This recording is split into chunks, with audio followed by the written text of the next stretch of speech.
એટલે વૈષ્ણવ સંપ્રદાયની અંદર પુષ્ટિ માર્ગની અંદર બ્રાહ્મણ ભોજન થાય ને ત્યારે પતરાવળી ઉઠાવવાનો ભાવ બોલાય. 25,000, 50,000, 1 લાખ, 2 લાખ, 3 લાખ જે વધારે આપે એને પતરાવળી ઉઠાવવા દેવામાં આવે છે. બ્રાહ્મણની જૂઠી પાતળ ઉઠાવવાનો પણ એક વિશેષ પુણ્ય છે, એનું પણ એક મહત્વ છે. ત્યારબાદ ઇન્દ્રપ્રસ્થની શોભા જોવા માટે બધાને લઈ ગયા છે અને એમાં દુર્યોધન એક પાણીના ખાડામાં પડ્યો. અટારીમાં ઉભેલા દ્રૌપદીએ કહ્યું, આંધળાના તો આંધળા જ હોય.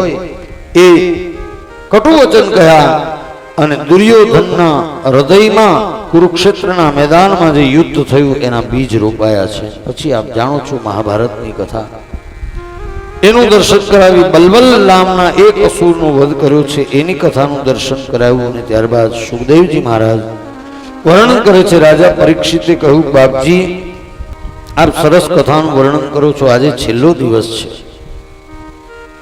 હવે મારી એક ઈચ્છા છે. શું? કહ્યું, મેં સાંભળ્યું છે ભગવાનના એક મિત્ર હતા જે સાંદીપની ઋષિના આશ્રમની અંદર અધ્યયન કરતા હતા અને એમની સાથે મિત્રતા થઈ હતી. એ બંનેની મિત્રતાની કથા મારે સાંભળવી છે, એ કહો. જ્યારે કહ્યું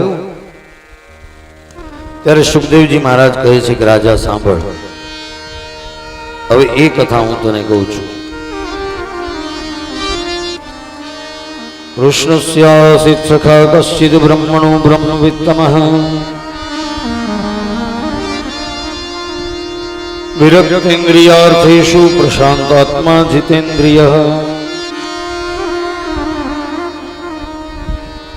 બહુ સરસ મજાની કથાનું વર્ણન કરતા કહે છે કે ભગવાન કૃષ્ણના એક સખા, કૃષ્ણસ્યાસિત સખા કશ્ચિદ બ્રાહ્મણો બ્રહ્મવિત્તમઃ. કેવા છે? બ્રાહ્મણ છે અને બ્રાહ્મવિત્ત એટલે કે બ્રાહ્મણત્વને જેણે ટકાવી રાખ્યું છે. બ્રહ્મવિત્ત બ્રાહ્મણનું જે ધન છે ને, સંધ્યા, પૂજા, પાઠ, આને ટકાવી રાખ્યું છે. બ્રહ્મવિત્ત. વિરક્ત ઇન્દ્રિયાર્થેષુ, પોતાની ઇન્દ્રિયોને માટે વિરક્ત છે.